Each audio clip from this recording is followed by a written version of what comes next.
welcome back to Over Easy with Meyers Glaros Group. This is Rob and Jake, and we're here today with our special guest, Mr. Mark Chamberlain.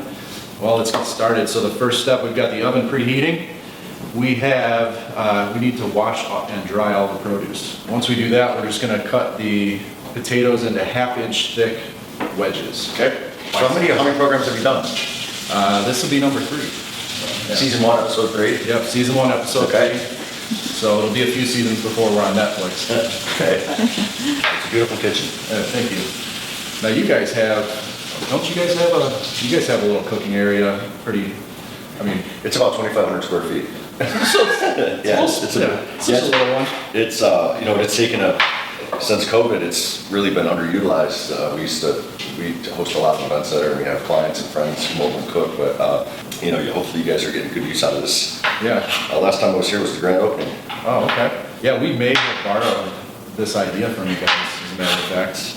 All right. They definitely borrowed that idea. I sold it from Google, so. Okay. It's a good company. Yeah. I've lived around here for my entire life, within 50 miles of here, between southeast Michigan, southwest Michigan, and Michigan City, Chesterton, Valpo. So I've lived here I'm a lifer, I guess. And my kids live here, my grandkids live here. I just love Northwest Indiana, and it's really grown a lot since I remember growing up in Chesterton when we didn't even have a grocery store. Oh my gosh, yeah. That was a while ago. Yeah, I grew up Jake's still in Dyer. I grew up in Dyer, and we were at the end of our cul-de-sac. We were the only house, so we had a field on both sides. So it was just, and you drive by there now, and it's like a whole neighborhood. But we had open fields, and it's it's just gotten more dense. It's again growing fast. I mean, with our friends to the west helping us out by raising their taxes and the craziness going on in the city, they're helping our property values over here. Absolutely. And not a good time to buy a house at all. Yeah. Jake's been looking, but the search is off, I think. Yeah, I'm done. I give up. The cooking craze has gone, TV, internet, and the whole thing. And Oh, yeah. when I was a kid, my dad was one of those guys, he loved to cook and he was really good. This is back in the 60s, when generally guys weren't really in the kitchen that much. It was more of a female thing. He made it okay for me, for a guy to be in the kitchen, not feel like ashamed or something. He really encouraged me to. There you go. Now, is that an ingredient? He's improvising. You always need Lowry's. Yeah. I guess we should have directions, but I saw the Lowry's. Yeah, after we cut the potatoes into 1/2-inch thick wedges, we will half peel and thinly slice the onion. So we want thin sliced onion and then diced tomato as well. Thin sliced? Thin sliced. Yeah, so I'm not a great multitasker, so it's hard for me to talk and cut. Yeah, we noticed last week. Yeah. Oh, shoot. Okay, cut myself. We like to feature someone in the community, a local business owner. I know you guys obviously run a nice business. Tell us a little bit about how'd you get into that? I mean, how did that start? Because I think you was pretty much from the ground up, right? Yeah, well, I spent the first 20 years of my working career at the Chicago Board of Trade, and I was a trader. I retired from that in 1998. After 9/11 happened and all heck broke loose in the world, and the market was tanking, I started helping people, my friends, with their portfolios, because I knew quite a bit about investing just from my years at the Board of Trade. If you think about it, like on one hand, it sounds like an awful time to start an investment business when the world is falling apart, but I didn't have anybody mad at me. Yeah. Nobody was mad at me yet, so it was actually ended up being a good time to start it, and it just exploded after that. 2004, Tim Rice joined me and Chip Manning, and then a couple years later, Tim Brashear joined us, and I think the four of us made a good team because we're all so different. I don't know if that's kind of the way that Larry and Will and Jeff and Matt are all different, or so that's a strength. That's a real strength, I think, for a company. Which guy are you in that? I don't like details. Really, all three of the guys are pretty good about details. I don't care for them. COVID's forcing me to embrace technology more because I wasn't real fond of that either. I guess more big picture stuff is what interests me, strategic stuff. But one of the things that I did a couple years ago, I wrote a book. It got published, believe it or not, last April, which was probably the worst time ever. So that process was pretty tedious for my personality, and I almost quit several times. Yeah. It ended up taking me 2 years to write it from start to finish. It's done okay on Amazon, and I'm actually going to be taking a trip to Southeast Asia on a speaking and book tour first quarter of next year, Awesome, nice. starting in South Korea. Well, we've got a little platform here. If you want to give a plug, what's the name of your? It's called Why Do I Work Here, which kind of funny standing here. It's called Why Do I Work Here, and it's about company culture and people and relationships. Right up your alley, Nice. I think our companies are very similar in their personality.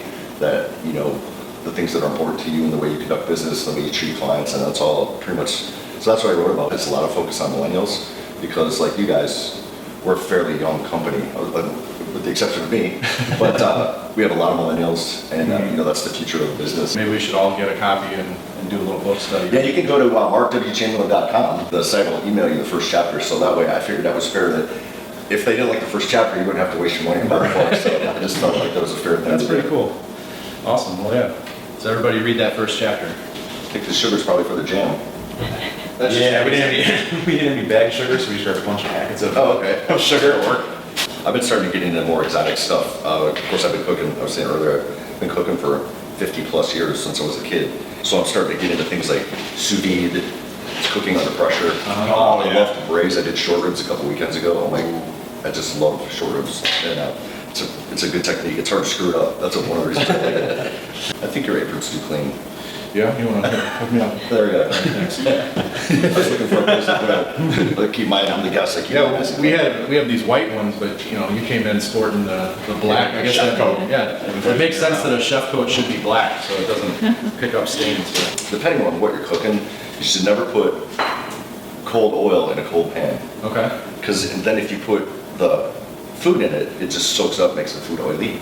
So you get the pan hot, then you put the oil in, let it warm up a little bit, and then put the food in. Okay. Just makes it taste cleaner. Good job. The more you do. Did you cook professionally at all? I have been paid for Yeah. cooking in the past, yes. Really? Yeah. So I started doing this about 4 years ago, and when we got the kitchen and moved in, and I would donate dinner for 10 or 12 to some local charities that we support, people would pay $2,000-3,000 for a meal, which really puts the pressure on, that takes the casualness out of it. We'd have people bid on it, and then I'll be darned if the next year I donated it again and the same couple bought it. They had such a good time that they've bought it every year I've done it now. Oh, wow. They will not let anybody else outbid them for it, which is good for the charity. Yeah. And then it only costs me my time and ingredients, which is nothing. But we have a great time. My wife usually sous chefs for me. I'm pretty sure we drank as much wine as the guests did last year. So we go through quite a bit of wine and good conversation, and it's probably close to a 3-hour meal.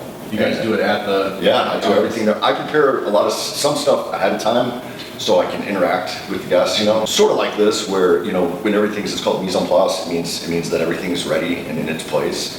And that way you can just basically throw things together and still talk to people. My daughter came and played piano one time. This space would be great for that kind of thing too, Raise money for a charity. Yeah. So olive oil is sort of a medium to light bodied oil. So it has every cooking oil has something called smoke point, and that is the temperature at which it'll start to smoke or burn. One of the highest smoke points. So if you really want to char something or grill it with a good crust, grapeseed oil. Okay. Olive oil can burn fast. Butter is the lowest smoke point. It'll burn real fast. You started taking notes, Rob. I know. Is that smell video? Because I'm starting to smell good right now. This is a craft blend. This is at least 30 years old from the deep south of Italy. You mean tracking Michelle? Yeah. The olives were squeezed on the thighs of Italian women and something like that. I guess we could make the patties while those are cooking, huh? Yeah. As a matter of fact, it says while onion cooks, form the beef patties. When I go on this book tour, one of the things that he suggested I do was to write another chapter, because they're going to reprint it in another language. To add a chapter about, since COVID happened, last year, to add a chapter about what I write about leadership and culture, how did that change? The way you interact with clients, has changed. It's a lot of electronic or video stuff now instead of in person. Oh, yeah. Our office, we made it voluntary right away that people didn't have to come in, they could take their stuff home. And so people have been wandering in and out, but that's caused some challenges from a leadership standpoint because you're not all together, anymore as much as you used to be. And what we sort of figured out was, especially with the client interactions, was that mostly clients were okay with, Teams calls or Zoom calls or something. But when it came to the relationship part of it, just hanging out with people, that was missed. And so what we figured out was that you'd have to have more touches because the touches weren't as effective as they were in person. So it was twice as many phone calls versus, in person in an office, and it seems to have worked. I know for first call at about 8:30, it got to the point where I was waking up at 8:20, quick combing the hair and then sitting down at the desk and, Put pants on? oh no, sweatpants. Yeah, sweatpants. Well, they can't see it on I put on a bunch of weight at first. Not a bunch, but I put on some, I was wearing up after the refrigerator. We would go from the den to the kitchen, and that was close. What's that? That had gone down. Oh yeah. Our instructions are gone. We were really would have been in trouble. We've lost, We would have brought out the real chef in Mark. we had to, what were we losing the oven? A fork? Knife? Yeah, we've lost a couple things in here. Well, there may still be like pasta noodles stuck up in the ceiling. That seems like a lot of paprika. Oh, it's teaspoon of sugar. There. And that seems like a lot. Oh gosh, it's all over the place. The other thing I've learned and started using a lot more in the last couple of years is a lot more cast iron pans. Yes. A lot less non-stick pans.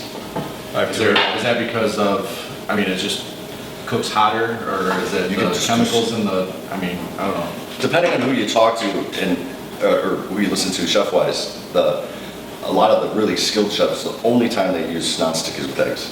Put those in Did you there. put enough oil in there? In these guys? On top? Yeah. Drizzle? Mm-hmm. Okay. Okay. I think he's questioning your work. No, I'm questioning myself. You wanna? so everybody can see it, can I do it like that? I'll send that over here. You're gonna burn some. How's it? It needs to cook down a little bit more. Okay. But it'll be good. It's got that sweet, jammy. I hope that's what we're looking for. There you go. So that, I learned, is called the Maillard reaction. M-A-I-L-L-A-R-D. The heat of the pan, the sugars in the food start to brown when they're heated up. The heat brings it to the surface and then turns the sugar into the crust. The browning. We're done. I think this is, other than putting cheese on these things, I think we're good, so we can, what's the craziest thing you cooked a client or somebody at your office? This is my wife's idea, and it was a huge hit. I guess I'd call them donuts, like donut holes, Okay. right? But big ones. And then she made these 4 different kinds of cream. She's got these big syringes and filled each syringe up with a different kind of cream. So we had this thing full of donut holes, and everybody got to put their own filling in it. And you would just inject this cream inside the donut, and it was so fun. It was very interactive. My mom was right here right now, she'd be killing me for having the grease everywhere. You smelling anything up there? Smells fantastic. Do a little sample. That's definitely not done, no. No, not even close. We need to take notes or we got our That's still coach pretty now. hard in the middle, isn't it? He's made me breakfast multiple times. Oh, I know, I still remember that from 3 years ago. Yeah, Benedict. With you? It's one of my favorite No, things. you did the casserole. Oh, yeah. I'll cover that Benedict whenever you want, All right, here's a question then. What's your go-to, whether you're doing burgers in a pan or bacon? How do you get rid of that? Well, let me turn the camera on. What's the right way? What's Well- the way you sometimes do it? Put it into a tin can or something and let it Yeah. cool off, and then you can throw it away. It's meant to be served on a What I throw away? wood board platform with Don't forget the beer. don't forget the beer. We do it beer. It kind of looks like the picture. It kind of does. It's just, I think these burgers plumped up, so it's Yeah, really they tall. shrunk up a little bit. Yeah. You ever have any bandits? Somebody brings their lunch to work and I don't think I've had any. well, Well, if it looks good, maybe. oh, there's some finger pointing going on You've here. eaten things before. Oh yeah. You're getting Well, pointed at. it's usually when I always open it up. It's just like at home when you're just like you open the fridge, see what's in there. You look, you go back 3 minutes later, you open it again, see what's in there, and it's the same stuff. But usually there's Like some you're leftovers. Yeah, there's leftovers. People leave stuff for a couple days. Usually after 2 days, 3 What, days. it's 2-3 Fair days old? game, yeah. It's pretty much fair game. So yeah. That's me. I'm that guy. All right. Clean up here. Ready? Yeah, you go. Oh, I'm in. I get to eat? Yeah. Oh, Killer. Gouda Weizenburger. You need a bit? Oh my gosh, yeah. Okay. You wanna borrow this? Yeah, right, but I need another plate though. Another plate. Yeah, I'm not gonna eat off of that one. You know, that's the I mean, idea. I don't need to split mine in half, although Yeah. I can take care So of this is like vegetarian, is this what this is? Yeah. Yeah, exactly. My sister would be so proud. It's not vegetarian food. There you go, that's what I'm talking about. Messy? Oh my gosh, is that good. I'm glad to see you guys being productive. Mark, I may need that bib now. Oh, that's solid. Yeah. Wow. What's the, you made the dressing on it, we did Yeah. tomato jam, spared no expense. It's not, it tastes like it's fat-free too. Yeah, that too, and vegan. Now, people wanna get to know more about you and your business, where do they go? CAPTRUST.com, which is our new partner, and on CAPTRUST it has a list of all the cities where there's offices, and we're the CAPTRUST Chesterton location, or come by anytime and I will cook for you, I promise. I'll make something good for you. I'm gonna take him up on that.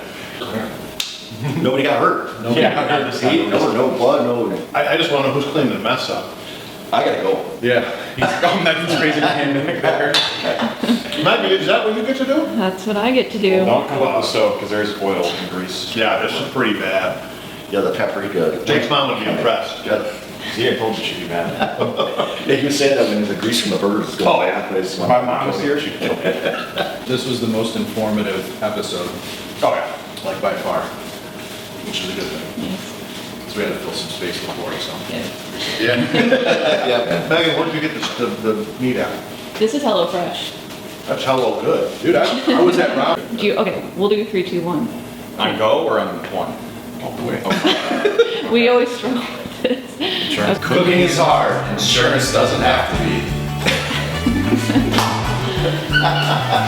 All right.